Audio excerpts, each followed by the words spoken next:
أعوذ بالله من الشيطان الرجيم. بسم الله الرحمن الرحيم.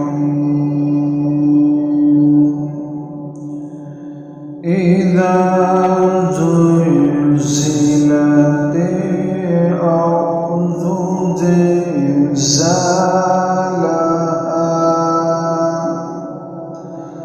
وأخرجت الأرض أثقالها وقال الإنسان ما لها يومئذ تحدث أخبارها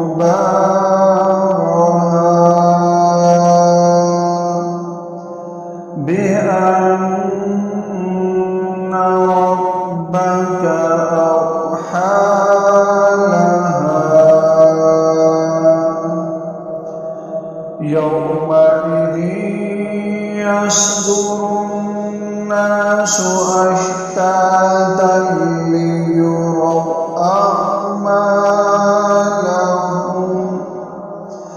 فمن يعمل مثقال ذرة خيرا يره ومن يعمل مثقال ذرة شرا يره. آمنت بالله صدق الله